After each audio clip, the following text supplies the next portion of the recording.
Assalamualaikum warahmatullahi wabarakatuh.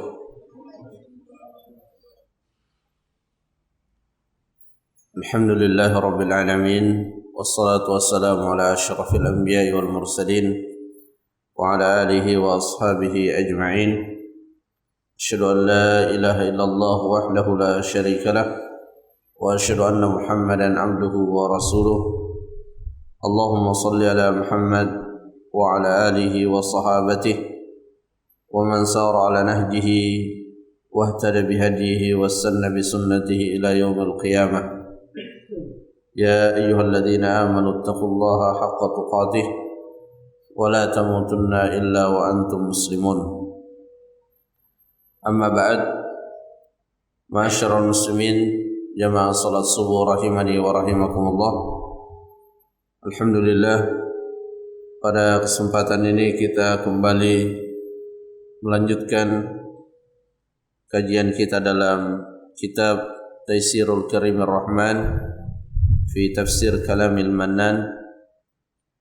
Kita sedang membahas firman Allah Subhanahu wa taala yang terdapat di dalam surah Al-Mulk.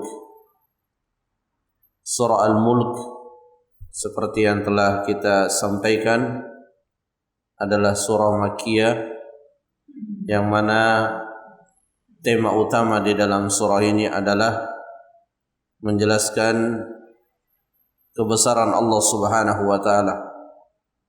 Allah Subhanahu wa taala menyebutkan bukti-bukti kebesarannya dengan menyebutkan beberapa ciptaan-ciptaannya.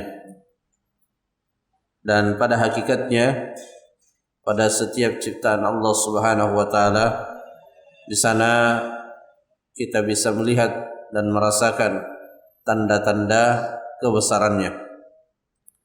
Itulah sebabnya kita diperintahkan untuk mentadabburi dan tafakkur terhadap ciptaan-ciptaan Allah Subhanahu wa taala. Karena dengan kita mentafakurinya, kita akan merasakan bahwa Allah Subhanahu wa taala Maha besar dan kita manusia adalah makhluk yang sangat lemah dan sangat butuh kepada Allah Subhanahu wa taala dalam seluruh urusan kita. Baik itu urusan duniawi kita, terlebih lagi urusan akhirat kita. Pada pertemuan yang sebelumnya kita telah menjelaskan tentang keadaan orang-orang yang mendustakan tanda-tanda kebesaran Allah Subhanahu wa taala. Allah telah memperlihatkan kepada seluruh manusia tanda-tanda kebesarannya, namun tidak semua manusia mengimaninya. Bahkan di antara manusia, yaitu orang-orang kafir, secara terang-terangan mendustakannya. Sehingga Allah Subhanahu wa taala menyebutkan seperti apa keadaan mereka di akhirat.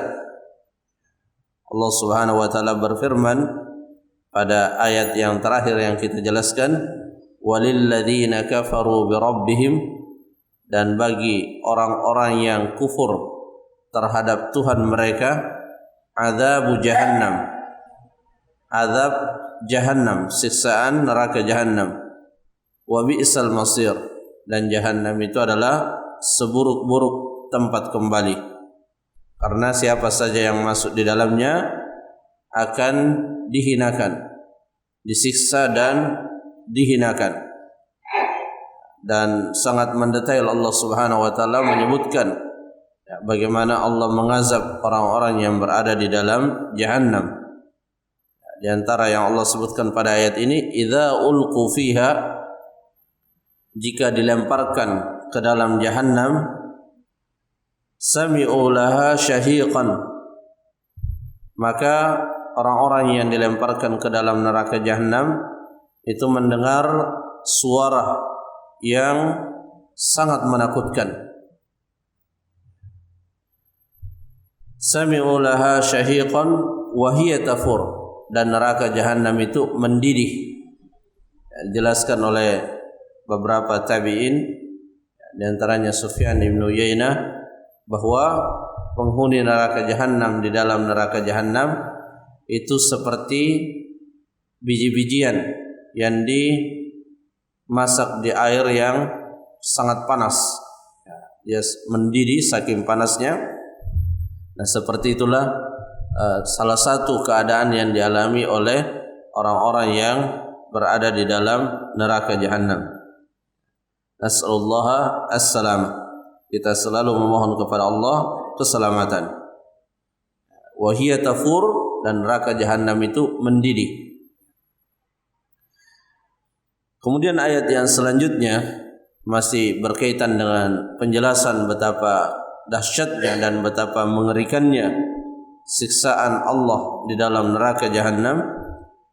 Takadu tamayyazu minal ghaidh kullama ulqiya takadu tamayyazu minal ghaidh kullama ulqiya fiha fawjun sa'alahum khazanatuha alam ya'tikum nadhir. Takadu tamayyazu minal ghaidh, hampir-hampir neraka jahanam itu terpisah satu sama lain. Minal ghaidh, karena sangat marah dan sangat geram terhadap orang-orang yang masuk di dalamnya. Ini bisa kita bayangkan ya, bagaimana dengan siksaan, kemarahannya saja itu sampai nyaris memisahkan bahagian neraka jahanam satu sama lain. Syekh Sa'di rahimahullah mengatakan, takadu ala ijtima'iha an yufariqa ba'daha ba'dan wa tanqati'u min shiddati ghaidhiha 'ala al-kuffar. Jadi hampir-hampir meskipun neraka jahanam itu satu kesatuan, tidak terpisah-pisah, tapi hampir dia terpisah satu sama lain karena min shiddati ghaidhiha, karena saking marahnya kepada orang-orang yang masuk di dalamnya. Fama dhannuka ma taf'alu bihim idza hasalu fiha. Lalu bagaimana perilaku neraka jahanam terhadap orang-orang yang masuk di dalamnya? Kemarahannya saja sudah sangat mengerikan. Ini tentunya orang-orang yang berimanlah yang akan merasakan rasa takut ketika mendengar berita-berita yang seperti ini. Karena ini termasuk perkara yang gaib yang belum kita lihat saat ini, sehingga seseorang akan tersentuh dengan ayat-ayat yang seperti ini jika di dalam dirinya terdapat keimanan. Dan semakin tinggi keimanan seseorang, maka semakin besar rasa takutnya kepada Allah ketika ia mendengar ayat-ayat yang seperti ini. Karenanya di awal surah Al-Baqarah disebutkan ciri pertama orang-orang yang bertakwa itu adalah alladzina yu'minuna bil ghaib, orang-orang yang mengimani perkara-perkara yang gaib. Salah satu perkara yang gaib itu adalah neraka. Demikian pula halnya surga. Dia merupakan perkara yang gaib. Kalau kita tidak kuat imannya terhadap perkara-perkara yang gaib, maka itu akan berakibat lemahnya rasa takut kita terhadap ancaman Allah dan lemahnya rasa berharap kita terhadap janji-janji Allah Subhanahu wa taala. Sehingga penting bagi kita semua untuk selalu meminta kepada Allah Subhanahu wa taala tambahan keimanan, dan keimanan akan bertambah dengan ketaatan yang kita lakukan, dan keimanan akan berkurang dengan kemaksiatan yang kita lakukan. Dan kita bisa mengukur dan mengoreksi diri kita masing-masing, bagaimana keadaan iman kita, dengan kita melihat dan merasakan bagaimana keadaan hati kita ketika kita diperdengarkan berita-berita tentang neraka. Apakah kita takut Demikian pula ketika kita diberitakan tentang surga, apakah kita memiliki rasa harap untuk bisa memasukinya? Nah, disitulah kita bisa mengukur dan melihat, oh seperti ini keadaan iman saya, sehingga kita terus meminta kepada Allah Subhanahu wa taala diberikan tambahan keimanan. Takadu tamayyazu minal ghaid kullama ulqiya fiha faujun, setiap kali dilempar ke dalamnya faujun, jamaah, sekelompok orang, sa'alahum khazanatuha, maka bertanya kepada mereka yang dilempar ke dalam neraka tadi, khazanatuha, penjaganya, itu penjaga neraka. Apa pertanyaannya?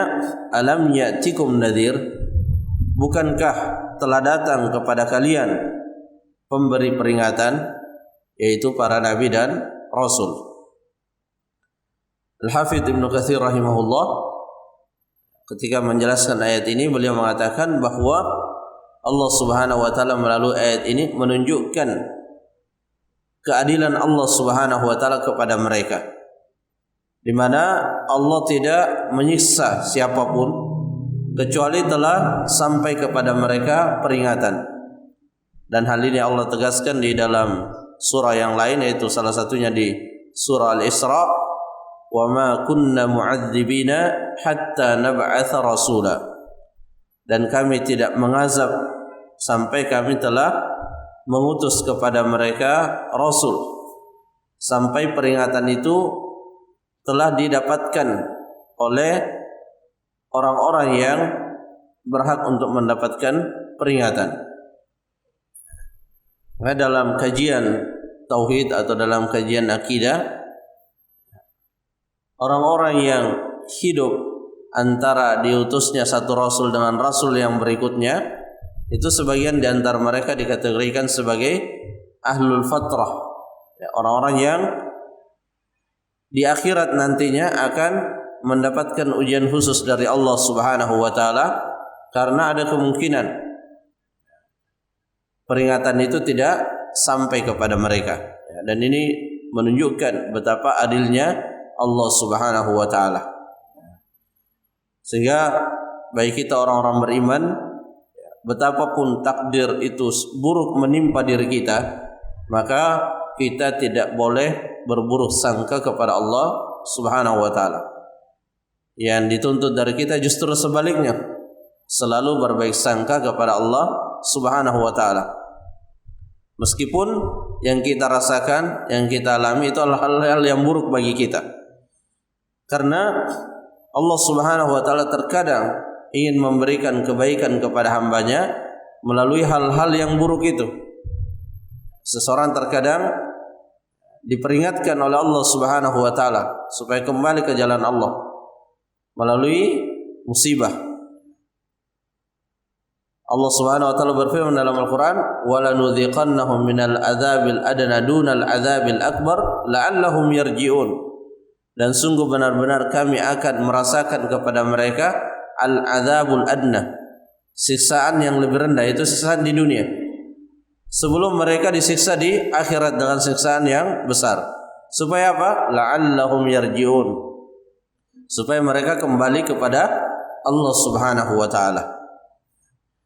Jadi Allah Subhanahu wa taala tidak pernah mentakdirkan sesuatu yang murni keburukan. Setiap takdir buruk pasti ada kebaikan yang mengiringinya.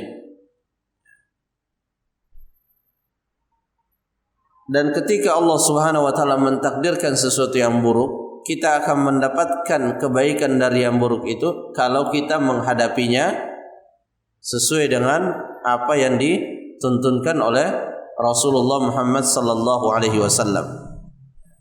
Jadi dalam kehidupan ini ada dua sunnatullah. Ada sunnatullah al-kauniyah, itu hal-hal yang tidak bisa kita hindari, terkadang baik dan terkadang buruk. Dan ada sunnatullah asy-syar'iyyah, yaitu syariat. Sunnatullah al-kauniyah misalnya musibah. Ketika kita tertimpa musibah, itu sunnatullah al-kauniyah. Nah, bagaimana kita bisa mendapatkan manfaat dari sunnatullah al-kauniyah yang buruk bagi kita? Kita menghadapinya dengan sunnatullah asy-syar'iyyah, yaitu dengan menghadapinya sesuai dengan tuntunan-tuntunan syariat. Bagaimana kita menghadapi musibah? Syariat telah memberikan tuntunannya. Demikian pula fitnah-fitnah yang menimpa, baik itu menimpa diri kita secara pribadi ataupun menimpa umat secara global dan secara keseluruhan. Maka di sana sudah ada sunnatullah asy-syar'iyyah, bagaimana cara menghadapinya. Ya, termasuk fitnah yang terbesar nantinya di dunia itu fitnah Dajjal, itu sudah Rasulullah jelaskan bagaimana kita menghadapinya. Jadi semuanya sudah lengkap. Allah memang mentakdirkan yang buruk, tapi ada cara mendapatkan kebaikan dari yang buruk itu dengan menghadapi yang buruk itu sesuai dengan ketetapan-ketetapan di dalam syariat. Alam ya'tikum nadhir, bukankah telah datang kepada kalian pemberi peringatan? Pemberi peringatan yang dimaksud di sini adalah Rasulullah Muhammad sallallahu alaihi wasallam dan para nabi seluruhnya. Mereka adalah pemberi peringatan, basyiran wa nadhira. Selain memberikan kabar gembira tentang surga, juga memberikan peringatan tentang neraka. Apa jawaban mereka? Qalu bala. Mereka menjawab, bala, telah datang, telah sampai kepada kami orang yang memberikan peringatan. Qad ja'ana nadhirun. Telah datang kepada kami orang yang memberikan peringatan. Tapi fakadzabna, kami mendustakannya. Wa qulna ma nazzalallahu min syai', dan kami katakan Allah tidak menurunkan sesuatu apapun. Yang dikatakan oleh si pemberi peringatan itu dia sendiri yang membuat-buatnya. Allah tidak menurunkan kepadanya sesuatu apapun. In antum illa fi dhalalin kabir. Bahkan lebih dari itu, tidak sekedar mendustakan tapi menuduh orang yang membawa peringatan tersebut berada di dalam kesesatan yang besar. Dan ini adalah realita manusia, di mana Allah Subhanahu wa taala memang tidak memberikan hidayah kepada seluruh manusia. Allah memberikan hidayah kepada manusia bagi orang-orang yang ingin mendapatkan hidayah tersebut. Kalau hidayah itu diberikan berdasarkan nasab, ya, maka Abu Jahal, Abu Lahab itu akan beriman karena secara kekerabatan dekat hubungannya dengan Rasulullah. Kalau hidayah diberikan berdasarkan kedekatan secara fisik, dalam arti berinteraksi dengan Rasulullah, maka orang-orang munafik juga akan beriman karena mereka hidup bersama Rasulullah. Tapi Allah berikan hidayah tidak berdasarkan hal itu. Allah berikan hidayah berdasarkan orang-orang yang ingin mendapatkan hidayah. Makanya Allah Subhanahu wa taala mengingatkan kepada Nabi sallallahu alaihi wasallam di dalam menyampaikan dakwah agar lebih memfokuskan kepada orang-orang yang ingin mendapatkan hidayah. Ketika Rasulullah sedang berdakwah dengan pemuka-pemuka Quraisy, kemudian datang Abdullah bin Ummi Maktum. Rasulullah lebih memperhatikan pemuka-pemuka Quraisy dengan harapan kalau mereka masuk Islam maka akan banyak di belakangnya yang ikut masuk Islam. Tapi Allah katakan tidak. Fokuslah kepada Abdullah bin Ummi Maktum karena dia memang bersungguh-sungguh untuk mendapatkan hidayah, sedangkan mereka tidak. Inilah yang perlu selalu kita munculkan dan selalu kita hadirkan di dalam hati kita. Ya, setiap kita mendengar, ya, ketika kita mendengar ceramah, baik itu secara langsung melalui majelis ilmu atau di televisi, apalagi sekarang kita bisa, ya, banyak televisi di dalamnya diisi dengan ceramah, maka yang harus selalu hadir di dalam hati kita itu adalah kita ingin mendapatkan petunjuk dari membaca buku, dari mendengar ceramah. Maka dengan niat seperti itu insyaallah Allah Subhanahu wa taala akan menolong kita, akan membantu kita. Ya, mungkin kita tidak bisa belajar berjam-jam. Kita tidak bisa melakukan perjalanan khusus untuk belajar. Tapi dengan niat yang kuat dari hal-hal yang kelihatannya sangat ringan dan sederhana, Allah Subhanahu wa taala bisa memberikan petunjuk. Dan dalam sejarah sangat banyak bukti, ya, di antaranya di zaman Rasulullah bagaimana Salman Al-Farisi radhiyallahu an, ya, di mana beliau tinggalnya sangat jauh dari Madinah. Beliau tinggal di Persia. Tapi karena beliau memang sangat gigih untuk mendapatkan hidayah, maka Allah pada akhirnya mempertemukan dirinya dengan hidayah tersebut. Dan kita juga bisa melihat bagaimana proses orang-orang yang ingin masuk Islam. Ya, karena kesungguhannya akhirnya Allah Subhanahu wa taala menunjukkan kepadanya hidayah. Nah, hidayah ini bukan hanya hidayah dari kafir ke Islam. Tapi di dalam Islam juga kita butuh banyak hidayah. Makanya meskipun kita ya sudah muslim, dalam salat kita selalu meminta ihdinas siratal mustaqim. Karena kita selalu butuh hidayah. Sebelum makan kita bisa baca bismillah, itu karena hidayah. Setelah makan kita bisa berdoa alhamdulillah, ya, itu juga karena hidayah. Dan itu tidak mudah. Ya, terkadang kita lupa untuk membaca bismillah. Masih syukur kalau di pertengahan kita ingat. Tapi kalau sudah selesai baru tadi tidak baca bismillah, berarti tadi kita tidak dapat hidayah. Dan banyak hidayah yang kita butuhkan, bukan hanya dalam urusan makan. Ya, masuk kamar mandi, keluar kamar mandi, masuk masjid, belum lagi sholat sunnah, sholat berjamaah, tersenyum kepada orang, tidak curang. Itu semua membutuhkan hidayah. Sehingga kita ya, selain berdoa, kita juga dalam hati kita selalu memiliki niat untuk mendapatkan hidayah. Karena ketika niat itu tidak ada, maka peringatan apapun yang masuk di telinga kita itu tidak akan sampai ke hati kita. Kalau tidak ada niat untuk mendapatkan hidayah, maka seperti yang disebutkan di dalam ayat ini, fakadzabna, ya, kami dustakan, kami tolak hidayah itu. Karena memang tidak punya niat untuk mendapatkan hidayah. Dan apa yang dilakukan oleh orang-orang kafir di dalam, sebagaimana dijelaskan di dalam ayat ini, disebutkan oleh Syekh Sa'di rahimahullah, fajama'u baina takdzibihim al-khas wa takdzibul 'am. Orang kafir dalam ayat ini telah mengumpulkan dua hal yang sangat buruk, mendustakan secara khusus dan mendustakan secara umum. Pendustaan secara khusus di mana ia menolak peringatan. Pendustaan secara umum dia menolak bahwa itu apa yang dibawakan oleh orang-orang yang memberikan peringatan itu datangnya bukan dari Allah Subhanahu wa taala. Dan ini salah satu cara untuk yang dilakukan oleh orang-orang kafir untuk mematahkan dan untuk menghambat sampainya peringatan itu kepada kaum muslimin, yaitu dengan mengatakan itu bukan datang dari Allah Subhanahu wa taala. Makanya kita bisa mendengar dan bisa melihat bagaimana upaya orang-orang kafir untuk merusak Al-Qur'an. Dengan merusak Al-Qur'an, mengatakan Al-Qur'an itu bukan firman Allah Subhanahu wa taala. Ya, Al-Qur'an itu adalah buatan manusia. Itu tidak lain untuk menghambat orang mengimani Al-Qur'an.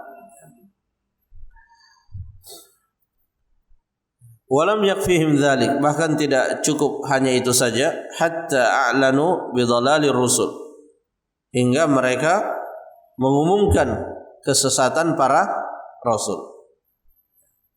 Jadi orang yang membawa petunjuk dan ditunjuk langsung oleh Allah sebagai orang yang membawa petunjuk, itu bisa dituduh sebagai orang yang sesat, sebagai orang yang bahkan di sini disebutkan dolalin kabir, orang yang kesesatannya adalah kesesatan yang sangat besar. Padahal orang tersebut adalah rasul, ditunjuk langsung oleh Allah Subhanahu wa taala. Nah, bagaimana yang selain Rasul? Ya, tentu sangat mungkin untuk kemudian dituduh sebagai orang yang sesat. Nah, sehingga masalah sesat mendapatkan petunjuk ya, harus dilihat alat ukurnya. Alat ukurnya adalah Al-Quran, Sunnah Nabi Sallallahu Alaihi Wasallam dengan pemahaman para sahabat-sahabatnya, dengan pemahaman para tabi'in. Hanya dengan berpegang pada itulah kita bisa membedakan mana yang mendapatkan petunjuk dan mana yang tersesat. Kalau hanya saling menuduh saja, maka ya semua bisa menuduh. Bahkan orang kafir di sini menuduh Rasul itu tersesat. Di ayat yang lain, Fir'aun menuduh Nabi Musa tersesat dan dialah yang berada di atas petunjuk. Sehingga kita perlu melihat ya, apa dasarnya, apa alasannya. Ya, kalau ada pernyataan dan pernyataan itu dikatakan sesat, ya harus dilihat. Ya, ada yang mengatakan inilah yang di atas petunjuk, harus dilihat apa dasarnya. Dan kita telah dibekali dengan alat ukur yang sangat mengikat, yaitu Al-Quran, Sunnah Nabi Sallallahu Alaihi Wasallam, dengan merujuk pada pemahaman Rasulullah, ya, pemahamannya murid-murid Rasulullah yaitu para sahabat, pemahamannya murid-murid para sahabat yaitu para tabi'in. Ya, tidak ada pemahaman yang paling benar, yang paling baik selain dari orang-orang yang diajar langsung oleh Rasulullah, yaitu para sahabat. Ya, sehingga kalau mereka sudah memberikan penjelasan, maka jangan sampai kita menyelisihi penjelasan yang dijelaskan oleh sahabat-sahabat Rasulullah, para tabi'in dan ulama-ulama yang istiqomah di dalam mengikuti jalan mereka, ya, dari imam-imam yang 4 dan yang lainnya.